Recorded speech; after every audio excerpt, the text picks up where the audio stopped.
Welcome back to our broadcast here on ValleyCentral.com from Sam's Stadium in Brownsville, Texas. Pace Vikings taking on the Lopez Lobos. I'm Joe Bowling, Kevin Narro alongside, and bringing you the play-by-play for the second half.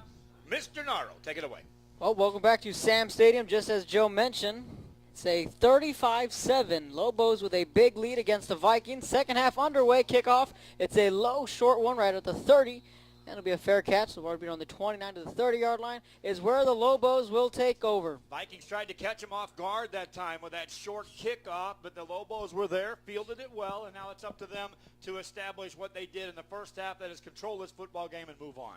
Yeah, so the Lobos will get the football for the first time in this second half. They racked up 35 points in the first half, looking to do the same here in the second half. So the offense will take the field. Meanwhile, the Pace defense will take the field for the first time. So the Lobos with a motion man. It'll be a quarterback keeper calling his own number, crossing the 35 right around to the 40, drugged down by a defender. So right out of the gate, they'll stick to the running game are the Lobos. Vasquez calls his own number that time on the read.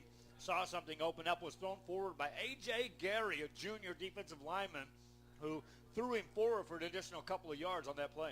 That was a pickup of 9 by their quarterback, Mike Vasquez, who had himself a heck of a first half. Him and his offense able to put up a plethora amount of points. That'll bring up a 2nd and 1. Ball on the 40, out of the gun, motion man, left to right. And again, this time this running back will take lots of room crossing midfield down to the 40, 30, down to the 20, 10, 5, hello, end zone, touchdown, Lobos. Horatio Salinas on that carry, and he bumped into the quarterback, and then once he turned the corner on the right side, Kevin Nara, he was gone. Right when he hit that corner, and again, as soon as you seen him, he bumped in his own quarterback, didn't matter, found the end zone yet again. And the Lobos adding to their big lead here in the third quarter. Well, we've seen our share of big plays by this Lobo team. Earlier, an 87-yard touchdown pass, and this time on the end of round, that's just shy of 60 yards on that carry by the receiver turned running back. Snaps there, kicks away, it is up, and it is good. So just like that, the Lobos extend their lead 42-7 over the Pace Vikings. So just a couple of plays, they find the end zone yet again. Now the Vikings will get their shot for the first time in the second half. Now, so the Vikings have to go back to work. They counterpunched once here in this ball game. They gave up that opening kickoff. They fumbled, and then points resulted out of that. Sustained a drive, and here in the second half, hopefully they can get that offense going and finish off some drives. In the first half, the Vikings had a lot of chances. Just came up empty on some drives that they did show they can move the ball against this Lobo team. So now the Lobos will be kicking off from right to left. Back to field this kick is Christian Resendez. We've seen him play a big role in their offense in the first half. They were able to muster up 7 points. 11-12 in the third quarter. Vikings looking to get the football for the first time in the second half. Man, like Joe mentioned, they were able to get some good drives going, just they managed to cough up the ball 4 times. Well, that was a 48-second drive, by the way, for the Lobos on that initial drive here to start the second half. Lobos kicking off the ball right to left, and it's a high, long kick back of the end zone. And they're going to elect to, no, he has to come out. That's a safety. Christian Resendez kind of took a foot or half a step out of the end zone, then came back in and took a knee. So just a mental error there from the Vikings. 2 more points. That's a killer, too. Once you see the replay on this, what you do is on your return man, if you're in the end zone, you're protected out there. But as soon as you take a step across and break that plane, you are indeed returning the ball. And therefore, anything you do from that point on, a live football. And so when he stepped back and took a knee, immediately he was down in high school football. You are down. And just a mental error, like you said, Kevin. That's a backbreaker. Just like that, 2 more points on the board. And you have to get the football back to the Lobos. So now we'll make it a 44-7 Vikings lead. He took a half step out, then kind of trying to sneak his way and take a knee, but the referee, he saw it, called it a safety right off the bat. Well, initially you could see what was going on. You saw Christian Resendez take that kick. He was in the end zone, and you start thinking about that. I want to do more. I want to do something that sparks my team. And that's not the first time today we've seen him with some effort that was designed to try to spark his team. He's fumbled the ball a couple of times with second effort, and that time, Kevin, you could see the initial thought was, I know I'm in the end zone. I'm still going to bring this thing out because I think I can do something big for my team. And then he thought better of it, but by that time he'd already stepped across the line. Kind of just caught like a deer in the headlights. So the Vikings will give the football back to the Lobos. They'll be kicking off from the 20 after the safety. So you can tally up 2 more points for the Lobos, and they'll be getting the football back. See some players on the sideline trying to get over there to Resendez. One of the coaches trying to lighten it up a little bit. Once again, the junior just trying to make something happen for his team. No fault there at the effort, just a fault on the execution on what you do when you decide I'm not going to return that. He went past the point of no return. So a line drive kick, and it'll take a hop right in front of the Lobo return man, crossing the 35, crossing the 40, right around midfield, still on his feet, down to the 40, 45, down to the 30, could go all the way, 20, into the end zone. Touchdown, Lobos. Well, you know what? No time has elapsed off the clock.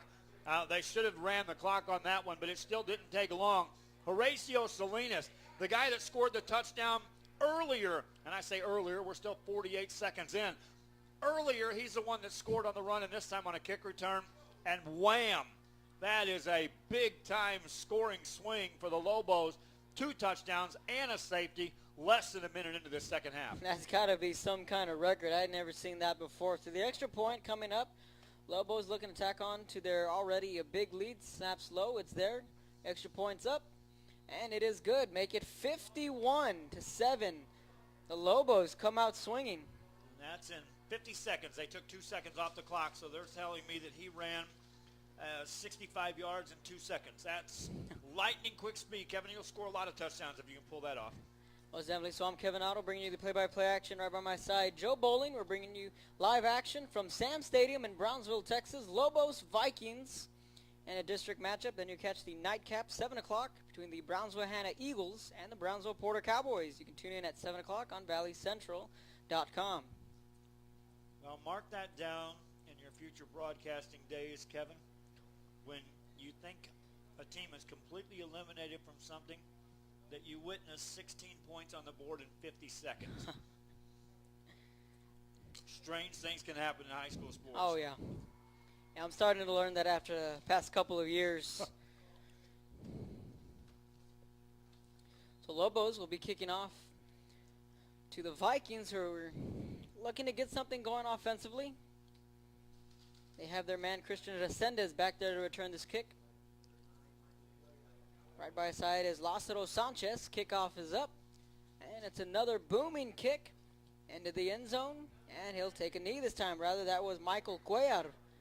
He'll go ahead and take a knee. So the Vikings will take over at their own 25. Second drive here in the second half. Cuellar, another junior on this Viking team. And I'm telling you right now, once they right the ship, and I'm hearing things that there's a real good JV squad coming up for the Pace Vikings. If this group of juniors get it together next year and have some help, fear the Vikings when you're a team that is coming in and they got their sights set on beating you, because they're taking their lumps right now, but so often is the fact. Last night we saw it. Edinburgh Vela got beat by Edinburgh a year ago. This year they had them in their sights and they knocked them out. Cincinnatus out of the gun for the Vikings. Trips right. 2 receivers to the left. They'll go with a quick screen pass out to the outside. Still on his feet.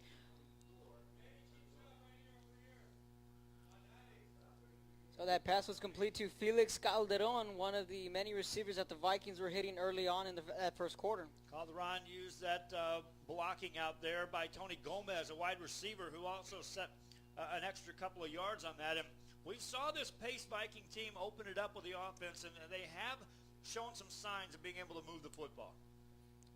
So that's a pickup of 6, 2nd and 4 coming up for the offense. Trips right. 2 receivers to the left. They'll spread him out. Stepping up to his right, finds a man in and out of his hands. The intended receiver was Villano. The junior wideout kind of hit him right between the numbers. Fell incomplete. Arturo Villano was open that time. It was a low-thrown ball, but that was the only guy that could catch it on the football field. Behind him, he felt the the steps of Alex Garcia, the senior defensive back who was trying to get there in time, but that was a catchable ball for the receiver only, which is where you want to throw that ball from the quarterback perspective. 3rd and 4 coming up for the Vikings, looking to convert. They'll have 3 wide to the right, 1 lone receiver to the top of your screen. Defense showing blitz. Here they come. Blitz picked up, fires, and the pass falls incomplete to the left side. He was looking for Tony Gomez there. So looks to be a quick 3 and out for the Vikings offense. They'll be looking to punt back to this high-powered offense of the Lobos. You want to give credit that time to Victor Rodriguez and Big Luis Castillo. A couple of offensive linemen for the Vikings picked up that blitz, gave Cisneros time to throw the football, but so often those interior linemen on the offense just not mentioned. So we want to give credit to them on picking up that blitz. Extra guys coming in, and they formed a wall and allowed that pass to at least get away. The Vikings set to punt this football. They'll be punting from left to right. And it's a high snap. He's able to handle it. And it's a high kick. And it'll take a very generous Viking roll. Let's see where they'll down it.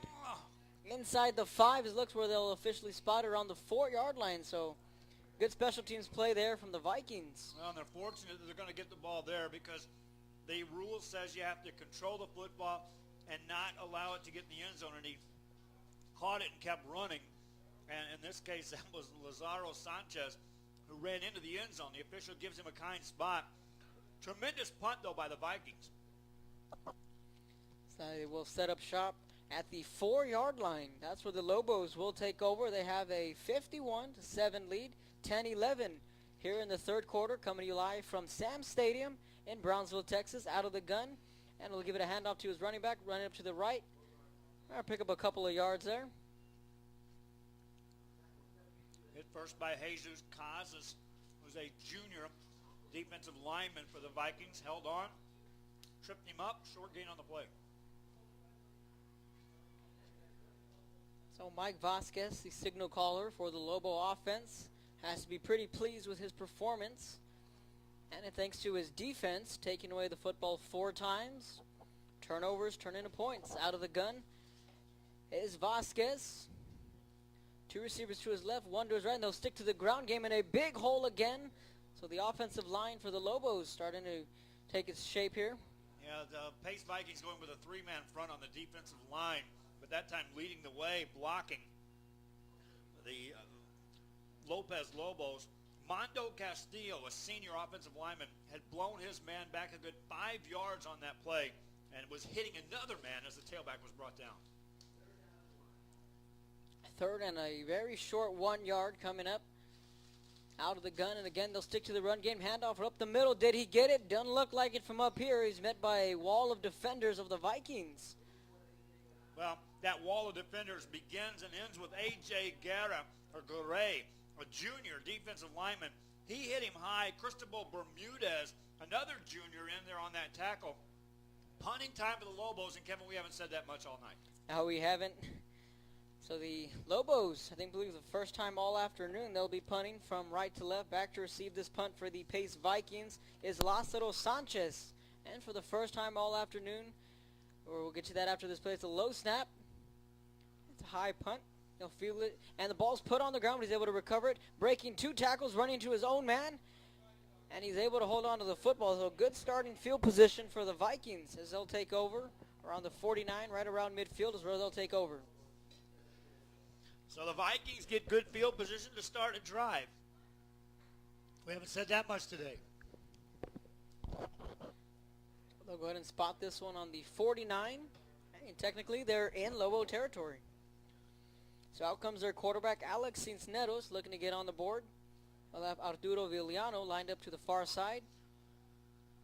Kudos to Sam Stadium and the concessions, the best popcorn in the valley so far this year. Give them credit for that. Sometimes you got to give credit to things like that, Kevin. Trips left, looking back to pass, has time, steps up in the pocket, and now he's chased from behind, and down he goes. Boy, there was nowhere for him to throw the football either. He was looking in the direction of Arturo Villano, who had tried to slip down the left sideline, but double coverage back there, and then all the pressure up front. Big sack that time. Good field position, but going backwards. Going backwards, correct. It'll be a 2nd and 20 is what the scoreboard will indicate. So they just lost a chunk of yards there, so Lázaro Sanchez will line up far to the right. He's at the bottom of your screen. Along with Felix Calderon, he's lined up in the slot to the left of the quarterback. Shotgun, snaps there, play action, rolling out to his right, steps up in the pocket and call his own number, then met by a pair of Lobo defenders, and he took a hit there. Boy, the first guy there again was Victor Ledesma, a junior, who was there to force him back in, and then there was nowhere for him to go. So back-to-back big plays by the Lobo defense. Best we've seen the Lobo defense look as far as executing and pushing the Vikings backwards. I know they've got those turnovers, but this is the best back-to-back plays by the defense with negative yards resulting on the carry. 3rd and 25 coming up for the Viking offense. Starting to become one-dimensional when you trail by as much as they are here today. So it'll be on the 36 is where they'll spot it. 4 receiver set. Looking back to pass, this is Cisneros. Fires it, and that one just heads into no man's land. His intended receiver was Lázaro Sanchez. Kind of ran a quick hitch route. And Cisneros will jog off the field. 4th down and 25 coming up for the Viking offense, and yet again, they'll be punting it away to the Lobo offense. And even if Sanchez would have caught that ball, Kevin, he would have been a good 15 yards shy of a first down, and there was plenty of coverage back there as the Lobos making sure that no one gets behind them now. I know they got the comfortable lead, but still doing the right things on the defense to prevent the big plays. 4th down coming up. Vikings set to punt the football. Snaps there. And he elects to delay this punt. Then he kicks it off, and it takes a high bounce and takes a Vikings roll. Right around the 20-yard line is where they'll spot it. So out comes the Lobo offense, and what more do you have to prove if you're the Lobos offensively? Well, again, you just start working on things that you want to execute. You're going against a team that's defending you and has the best players available on the field to go against you. You just work on some things that you want to use for games later on. You don't necessarily look to run up the score, but you also don't waste the opportunity of, well, if nothing else, a live scrimmage scenario here for your team to execute some plays. Lobos with the football. Vasquez out of the gun. Now whistles coming from the officials. And the Lobos will elect to take their first time out of the half. Going back to that punt, Kevin, so often now we're seeing that more and more, that if there's no rush at all set up, more and more teams are telling their punter, do not kick the ball, hold on to it, wait. You got guys flying down the field to cover that punt. And it's really working into the punter's favor, and I'm seeing a lot of teams do that. Everyone's abandoning the pass or the punt rush, and it's resulting in now absolutely no returns. So I would expect we're going to see some changes. I don't think we're going to have that just don't rush the punter anymore on a lot of teams. It's going to be changed real soon. So after the timeout, it'll be a 1st and 10, ball on the 20.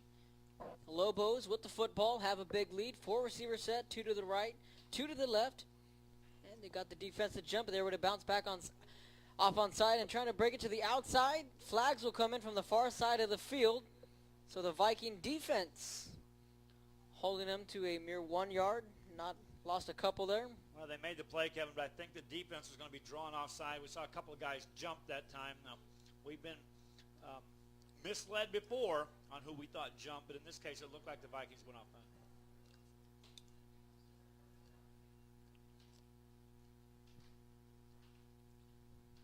So it'll be a repeat of 1st down. So a 1st and 5. I like to call it a free play for the Lobos. Ball's on the 25. 6 minutes to go here in the 3rd quarter. Lobos with the lead, and they want more.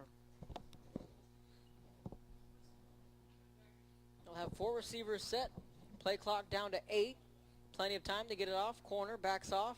And he's going to hit that quick bubble screen, complete, across the 25, and down he goes around on the 26-yard line. So again, they're going back to that bubble screen, then running the football as a offensive lineman from the Lobos is a little bit slow to get up.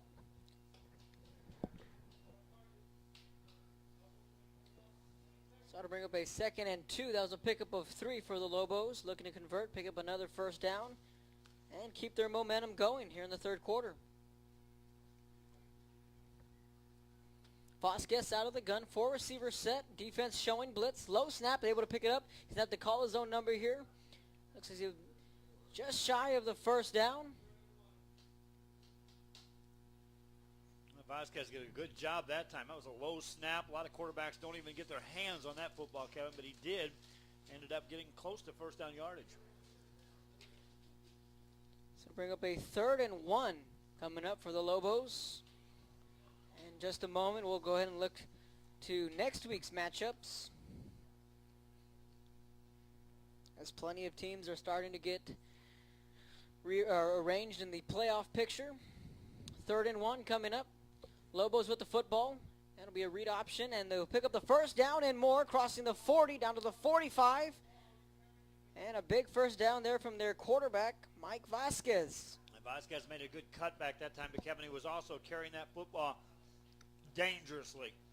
And you're up 51-7, but you start isolating things as a coaching staff and saying, hey, don't do this. Don't pick up bad habits, this venture of the football schedule. So it'll be a 1st and 10, ball on the 45. 4:15 in the third quarter. Out of the gun is Vasquez, handing it off to his running back, or he'll call his own number here, crossing midfield down to the 40, 35, inside the 30. Fooled me from up here. That all started with the ball fake right there on the fake handoff, and then the keeper, injured player on the play, by the way.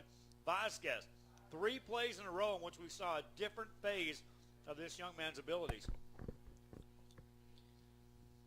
As I mentioned, next week's matchups, Mike Vasquez will meet up with Marcus Castillo and the Chargers here at Sam Stadium. Both teams can put up a lot of points. That one could have shootout written all over it. Well, it sure can. And is there a bigger shootout than what they had last night? Rivera and that same Charger team ended up going into overtime before it was decided. 48-45. That would have been a fun one to be at. And it was right here at Sam Stadium. The 6 Brownsville schools, like you mentioned, all share the same stadium. 1st and 10, ball on the 33. Lobos with the football. And it'll be a handoff again up to the right hash, crossing the 20, down to the 15, 10, 5, into the end zone. Touchdown, Lobos. Guillermo Aguilar. And that was a big-time carry there. He was gone, Kevin, in a hurry. So the Lobos finding the end zone yet again. That's a busy student section on the other side, carrying each letter of the Lobos, the school flags. Well, I see over there that they don't have something that was going on with McCallum Memorial on Thursday night. Memorial had their cadet section out there, their junior ROTC group, doing push-ups after every touchdown, and they were doing it to the number of points they had on the board. And by the time they got to 58, I tallied it up. They had done several push-ups on the night. But the extra point up and good to 58-7 lead. I was going to bring up that fact that Oregon, their mascot, does the push-ups after every touchdown. In Oregon, their offense, they don't mess around. They know how to score points. So push-ups after every touchdown. That must be tough. So once again, a doubleheader here at Sam's tonight at 7 o'clock. Tune in to the Brownsville Hanna Eagles. They'll be taking on the Brownsville Porter Cowboys. So like the Vikings, the Cowboys are a young team and looking to get into the win column. Spider down here on the window, Kevin. Watch out. I was wondering what you're pointing at. So Lobos set to kick this one off. New stat keeper. There's 3:37 in the third quarter, and it is all Lobos.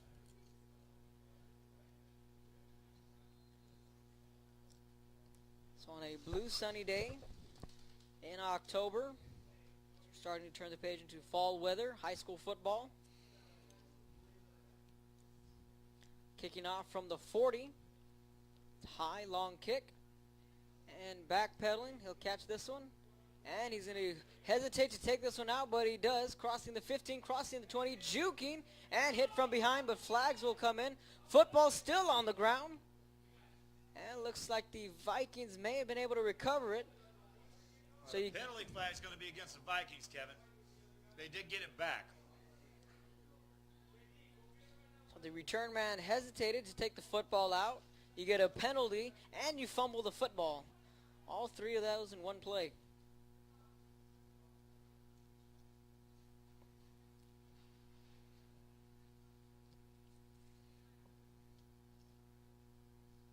The officials starting to sort out this penalty. Looks like it's going to be against the Vikings, but they'll be able to maintain possession after they coughed up the rock.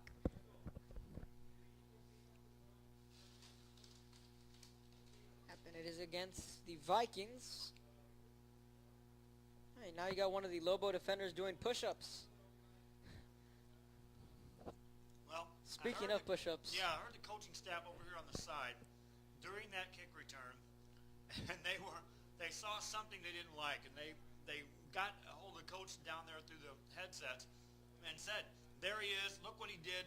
No, get him now. Make him do it now. And so that's what they're doing. They're enforcing a punishment on the sideline right away. Never seen that one before.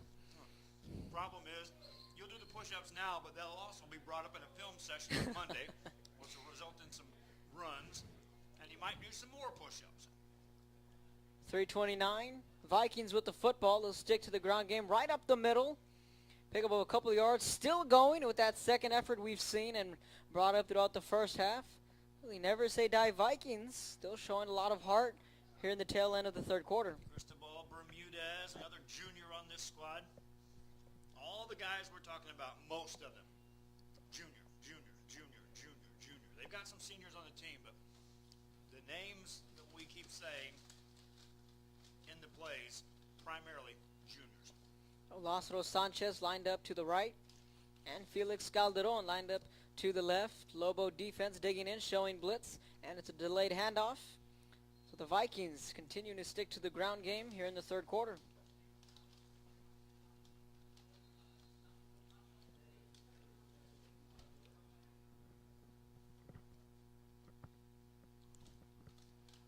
So now the substitutions from the defensive side. We're going to start to see a lot of new names probably on both sides of the ball for the Lobos. So bring up a 3rd and 4, ball on their own 14-yard line. Under center this time is Cisneros. One of the rare times he's not out of the shotgun. Two-back set, I formation. And it'll be handoff to the left, trying to break it to the outside. And that play goes nowhere. So once again, the Lobo defense has really been the story this second half. Now they've shut down this offense, which in the first half was moving the ball against them. So adjustments made by the Lopez Lobos. In control of this one, by the way, since the early part of the second quarter. The Vikings getting set to punt yet again with under 2 minutes to go. So next week we have 3 Thursday games scheduled. La Jolla Palmview at Edinburgh North, Mackay, PSJA, at Cal Chelsea, and Mission Vets Patriots. So we'll get to those games in just a moment. And it's a fake punt crossing the 20, and a big hit. He lost his helmet. Wow, the punter delivered the bigger of the 2 hits. I mean, you get a punter running like that, Kevin, and all of a sudden, that's Bermudez who said, come on, bring your best. I'll give you my best. We'll see what happens. First down for the Vikings. Wow. That's not a player losing 58-7. That is all-out effort right there, regardless of the score. They caught all of us, including the coaches up here, on that fake punt. And then just the contact, probably the hardest hit you'll see this year. Well, it was set up like I was talking to you about on the last punt. Everyone retreats back. Punter's told, hang on to the football till you see everyone get downfield. In this case, they said, hang on to the football. Wait a minute. If everyone's going to leave, then run. You got a good 15 yards before anyone's even coming close to you. But look at the hit at the end of this, if they got it on camera. As the punter came over, and they'll miss it. Right? Well, already missed it. That collision occurred, and it just knocked the tackler's helmet flying.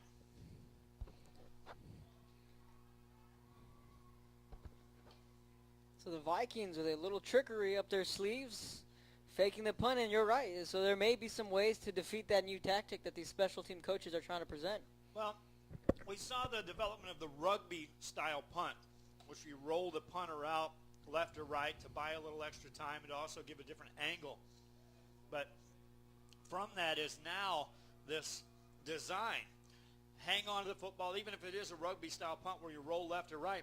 Still, wait to put your foot into the football until you see guys are downfield. In this case, wait, and if everyone's gone, we'll run downfield and get a first down.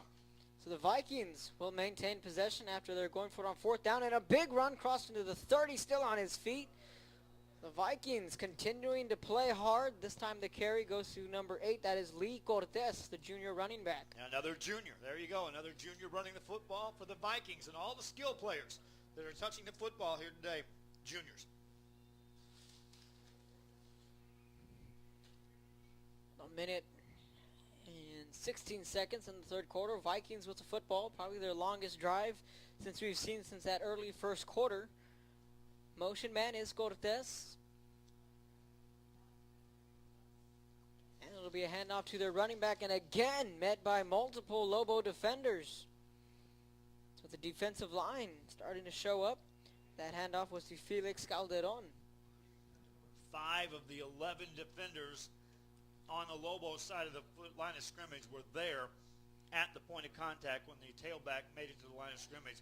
In this case, never got there. 2nd and 12 coming up. Ball on the 36 seconds. Rather, the ball is on the 31. Out of the gun, handoff, play action pass. Picks up a block, fires, has a man open around the 39 to the 40. Pass complete to Calderon. Well, that was a good job of clearing the zone. They sent wide receiver Lazaro Sanchez deep down the right side, which that's available later on. They go back to that, but after he got through that zone, here comes Calderon underneath that, and he's open for a good-looking play that time by the Vikings, who, I keep saying it, Kevin, have shown this offense can make some plays at times. So the clock will start as soon as they set. But if they get that man-to-man coverage out there again on Sanchez, I like my chances one-on-one, throw it deep, let him run underneath it.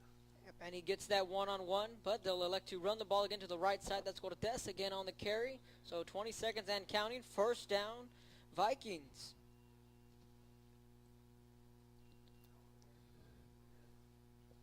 So a 58-7 lead, and that might have been the final play of the third quarter. Play clock's at 19. Game clock is at 10. So it looks like the third quarter will end that way. The Vikings are in no rush. So at the end of 3, the Lobos 58, the Vikings 7. We're coming to you live from Brownsville, Texas. BISD Football, KBSD 17, Kevin Otto and Joe Bowling bringing you the action live from Sam Stadium. This is game 1 of the 2 that will be here at Sam Stadium. Tonight will be Brownsville Hannah against the Brownsville Porter Cowboys. That'll be at 7 o'clock tonight here from Sam Stadium. You can tune in on valleycentral.com. Let's look at those Friday games next week, Kevin, and what our potential broadcast games are going to be. The Edinburgh Bobcats taking on the Sherryland Rattlers, so it's not going to get any easier there for the Bobcats over in Edinburgh. They travel to Sherryland. First play for the Vikings, play action pass, rolling out, it's going to want it all, deep ball, ball's up, and it's intercepted by the Lobos. Nice job on the interception by the Lopez. Coming over there was Adam McGuire, who made the adjustment, but Kevin, that play was there. You throw more air underneath that football and let your receiver go get it, Sanchez would have outran him by a mile.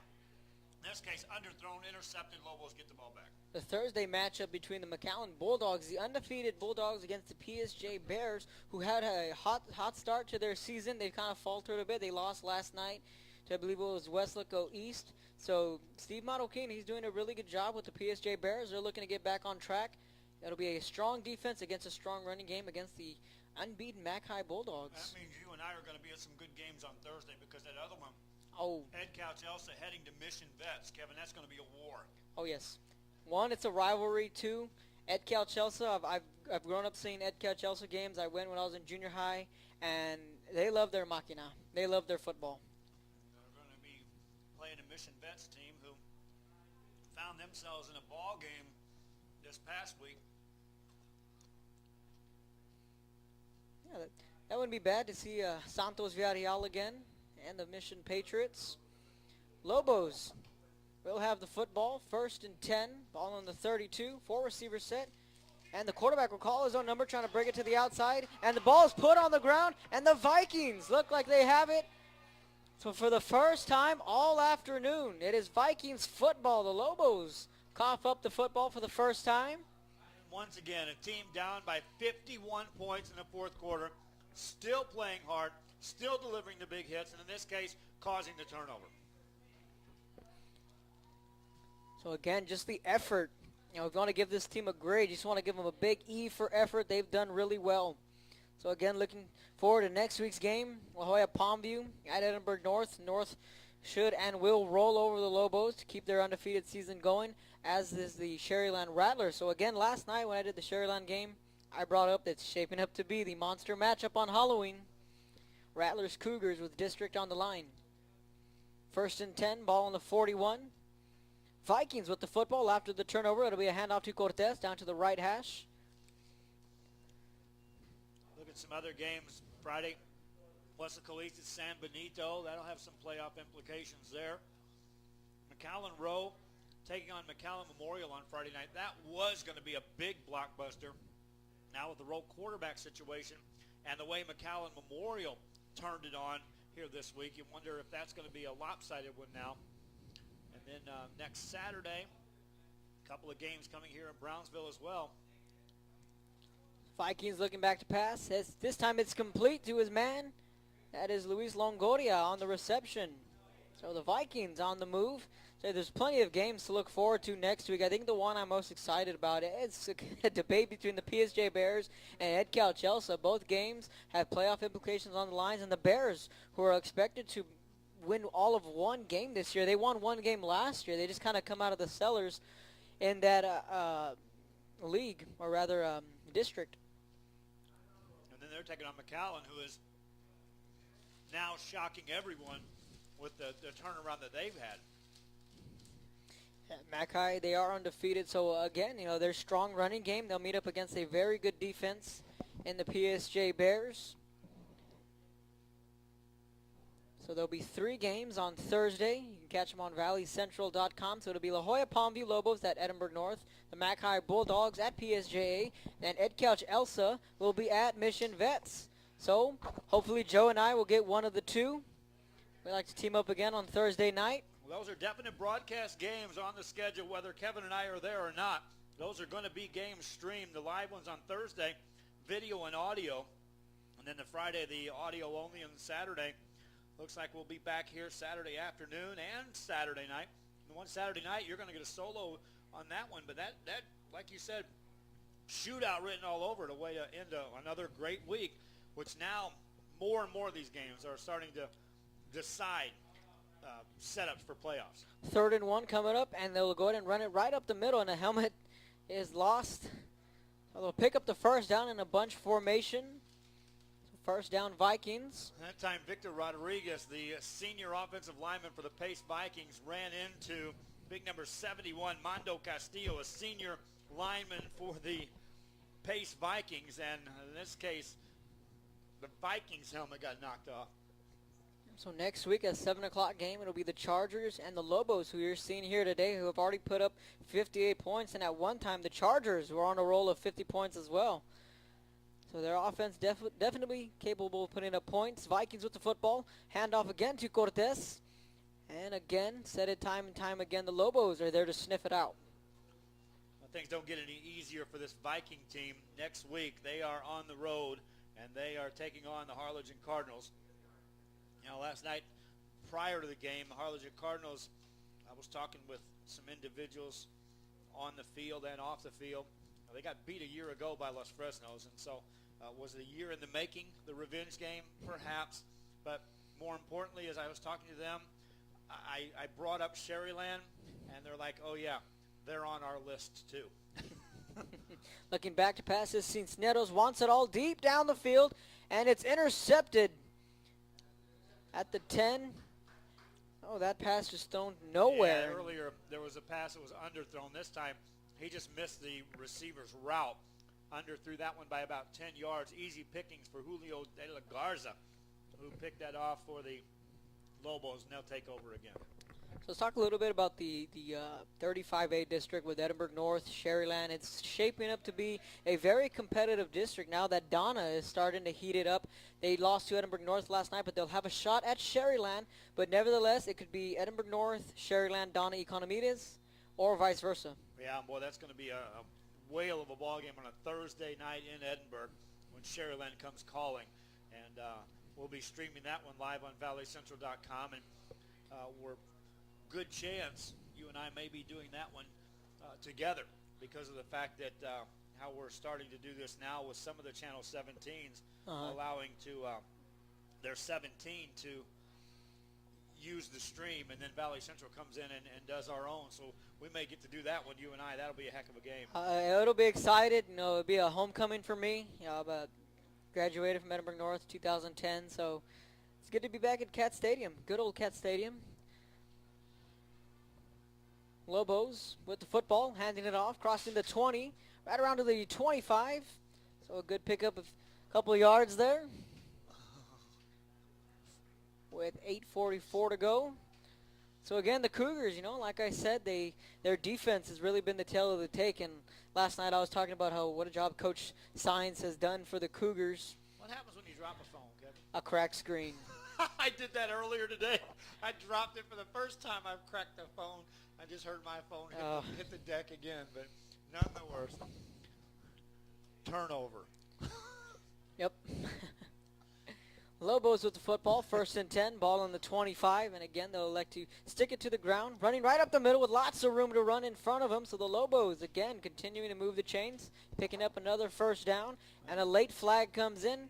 Could be in the area of a little extracurricular activity where we've seen lately, Joe, and it's never a good thing to see. No. A couple players last night from Ed Couch also were ejected. The week before, PSJA got into a little skirmish. Yeah, and we talked about that on Sunday Sports Extra, that, you know, are the coaches doing enough to prevent this type of thing, the extra hitting going on? And, you know, on one hand, you got coaches coaching these kids, play to the whistle, play hard, play through the whistle in some cases. And that's where you cross that line of, you know, how far through the whistle can I go, Coach? Well, in this case, it was well beyond the whistle. And so when the question was asked to me during the show, are the coaches doing enough? My answer is, well, watch what happens after the penalty's thrown. That's where you figure it out, because if the coaches enforce, as we saw earlier, Porter or the Lopez coaching staff making a kid do push-ups on the sideline immediately in the middle of the game in front of the stands, I say the coach is doing enough. Now, if you start pulling kids out and don't letting them play, then you're doing it even more so. But, yeah, you're seeing too much of this stuff going on, as was the case last night. 1st and 10, ball on the 48, and it'll be a quarterback keeper, reversing field, and right around the South Texas area, if you want to call it, the Texas logo on midfield here at Sam's. And then another thing to continue on with the point, Kevin, reviewing the video that I got to see on the Ed Couch game, it doesn't help a bit that you got fans in the stands encouraging the kids to carry it to the nth degree once it starts. You know, instead of, you know, the backing off, you know, you got the big roar from the crowd. You got, you know, go after them even harder, and so it doesn't help. No. 4 receivers set for the Lobos, and again they'll hand it off. This time the Viking defense able to sniff that one out. So. And then again, it also comes with the territory in a game like this where a team like the Vikings could be very frustrated. They're down big. They're still playing hard. And then you kind of wonder, are they running up the score? Not in this case, but in some games we've seen. And last night I brought up the fact with Sherryland. They elected to go for it. Well, they're on the 20. I said, do you give your kickers some work? Because we've seen it where kickers miss extra points. Playoff games, you miss the extra point, you miss a field goal because they never had any work throughout the year. I'll expand on that point for you next. 4 receivers set for the Lobos. Running back to his right, out of the gun. And looking back to pass with a sidearm action, and the pass falls incomplete. And if he would have caught it, he would have gotten hit. So maybe a little bit of a blessing in disguise there. So back to that point you were about to bring up. Footsteps there. Yeah, well, okay, I saw Sherryland last week, and similar situation. Big lead, opportunity to punt the football away, but elected to go for it on some down and distance that was, you know, questionable at best, manageable by the Rattlers because of how good they are. But the thing I look at it, Kevin, is that some point in time down the line, you may be forced with a 4th and 3, a 4th and 4, a 3rd and 9, whatever you will. And you want to execute a play, and there's none better than going against competition. Like I said, they've got other uniforms on. It's not your same kid you're scrimmaging against all the time. They're going to scheme. They're going to try to stop that particular play. If you execute, you score points, as the Rattlers do often. It appears you're running up the score. But the bottom line is, I got to play for 4th and 6. Here's an opportunity to see what we can do on that play. Tell your kids to run it. Watch the adjustments made against it. If you're successful, put it in your back pocket, and you got it for use later on, perhaps in a playoff game. Yeah, that's a great point, and that's another way to look at it.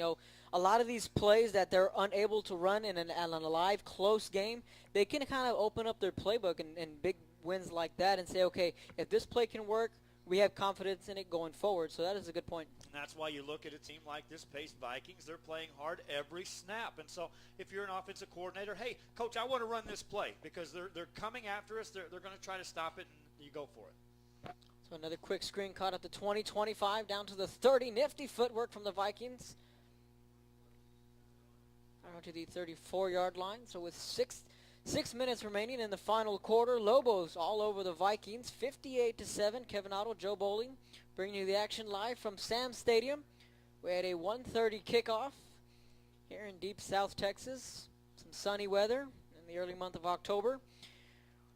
So October's always been my favorite month of the year. You have baseball playoffs. It's mine now football. That I'm in South Texas. Before, when it was getting cold, it was my least favorite. I don't like cold weather. No. Oh, you come to the right place. Vikings sticking to the run game.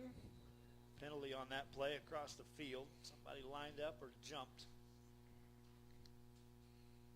So ball right around the 39, 40-yard line. That's where the official will spot it. Going to sort out this penalty.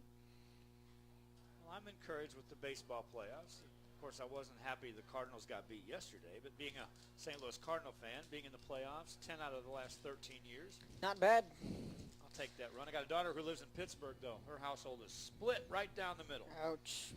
On the Pirates, they're a surprising team this year, just breaking that, 20-year, 21, yeah. So it's good to see the Buccos back in the playoffs for the first time in my lifetime, really. Vikings with the football. First down, ball on the 40, 4 receivers set. And looking back to pass, this Cisneros fires it down the field, complete. Right around midfield, will be shoved out of bounds. That was Arturo Villano, the tail end of that reception. Villano, one of the juniors. He's a tight end, also a quarterback on this team. But I think the quarterback duties are well in hand for the Pace Vikings. I don't fault Cisneros on his decision-making for the Vikings on offense running the show. I think this is the first time I actually see the jersey sizes on the rosters of the Lobos. Pretty interesting. Lobos, yep. Never seen that before. 2nd and 2 after the pickup of 8. 2 receivers to the right, 1 receiver to the bottom of your screen. Again, it'll be a handoff. Crossing midfield, trying to break it to the outside is Cortez. Picks up a block, break it to the outside again, down to the 40 to the 41-yard line. That is their man, Lee Cortez. Well, I noticed something in South Texas especially, and mid-Texas as well, the games I covered in the playoffs. For whatever reason, most of them don't list height and weight. In the Midwest, every roster I ever got in my hands to broadcast a game, you had the height and weight. So I guess in this case, we could make a call, as in the case of the tackle made by Anthony Carrillo, offensive lineman, triple XL on the tackle. Oh, it's listed as a triple XL, so why not say it? Looking back to pass again, firing to his right, a man on the slant, complete, nice catch. All hands there for the Vikings. That was number 22 on the reception. Well, let's say what year Longoria. he's in. Junior. Another junior. So don't sleep on these Vikings next year. They're looking to build momentum and get some experience. They can just develop some linemen, Kevin Naro, and well, they need some numbers too. Their numbers are down over here on the sideline. So get a few extra players, develop some linemen. You got some skilled position players, and there's no shortage of heart for the Vikings out there already. So 3 to the left for the Vikings, again favoring that right side. Pass falls complete. And he's met by a couple of Lobo defenders. That was Tony Gomez on the reception. So again, I couldn't help but I keep alluding to that matchup between Sherryland and Edinburgh North, because you and I both agree it's by the time we get to October 31st, it'll be both teams undefeated. The number one defense in the Valley against one of the best offenses in the Sherryland Rattlers. So what happens there? What happens there is a big train wreck collision. It's going to be a loud bang. A night before the Bird Bowl between the two Harlingen schools, which are on a collision course as well. That's going to be back-to-back two big games broadcast on ValleyCentral.com. That pass fell incomplete to Felix Calderon. And I remember my senior year when Scotty Meyer and the Sherryland Rattlers came into Cat Stadium. We had lost to the Sherryland at Sherryland earlier in the season. At that time, we were non-district. We were still 31-5A playing against the FAR schools and whatnot. Playoff time came rolling around. The student section, we were going crazy, and somehow, some way, we managed to pull off the upset against the Sherryland Rattlers. But there's always been this intimidation factor between Edinburgh North and Sherryland, because every time we played them in baseball, whenever we would see Mac High and Sherryland, we'd be like, okay, we're playing Sherryland, we're playing Mac High. So Edinburgh North looking to get over that hump this year. And that pass falls incomplete to Tony Gomez again. Back-to-back times he's been targeted by his quarterback, Cisneros. Well, and I think Sherryland made the bigger statement last year when they defeated the Harlingen Cardinals in the first round of the playoffs that they had underachieved so many years before by bowing out in playoff games that they were expected to win, by getting to those big games and then falling short for whatever reason. Last year, I think they cleared the hurdle of now when they enter this big game with Edinburgh North, they're not going to be looked upon as, well, they'll figure some way to blow this. No, it's going to take a big-time effort to knock off Sherryland by Edinburgh North, even though their defense is really, really good. Rolling out to the left, finds a man again, incomplete pass. So it'll be a turnover on downs. Vikings went for it. It'll be Lobos football, 3:56 remaining in the ball game. Kevin Otto, Joe Bowling kind of going over the Valley action and what's ahead.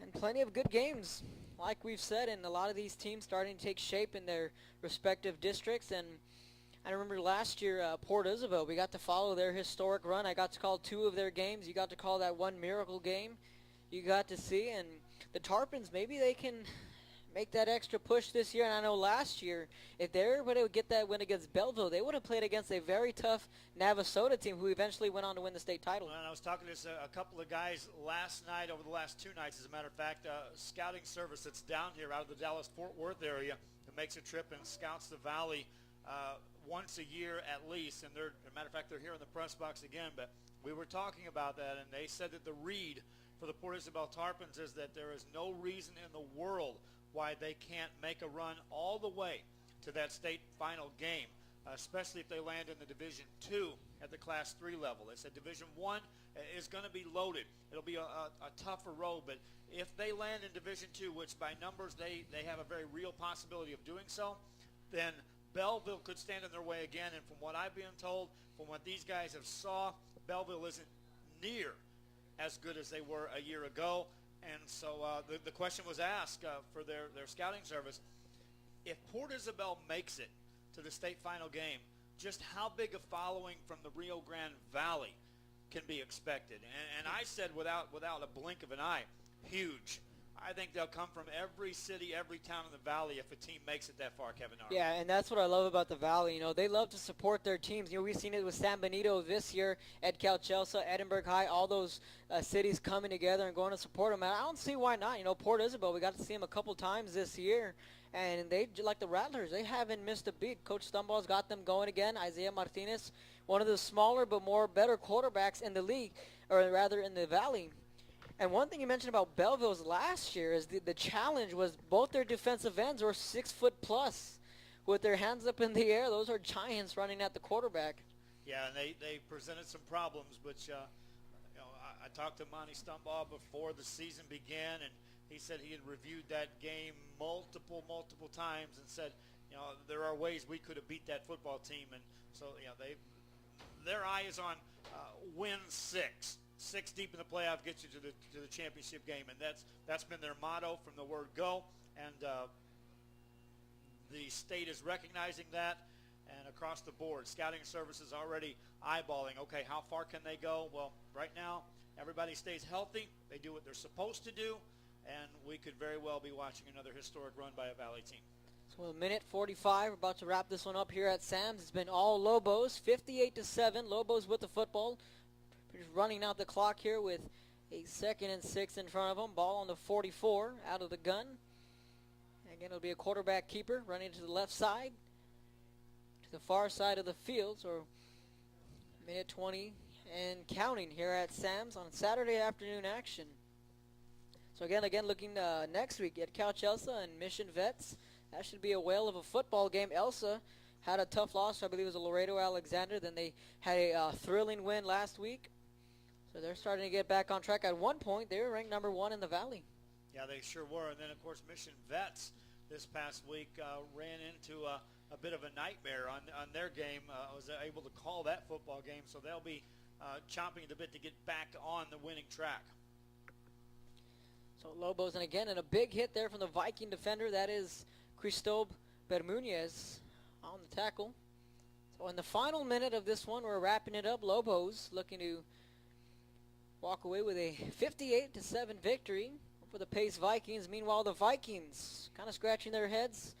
Go back to the drawing board Monday morning when you look at the film and say, okay, offensively, we were stout in the first quarter. We answered every punch that was thrown at us. Just you limit those, or you take away those 4 turnovers, because I don't care who you are. You turn the ball over 4 times, you're going to lose a football game. Yeah, it's not a reflection of how good or bad your team is if you have to factor in that many turnovers. Now, obviously, that many turnovers can be a reflection that, hey, if you just can't take care of the football, you're not that good. But in this case, Kevin, I think they correct those type of mistakes, and we'll see a team that you're not going to want to play them the way their offense can move the football if you got to get into a game that you have to win, and they got nothing to lose.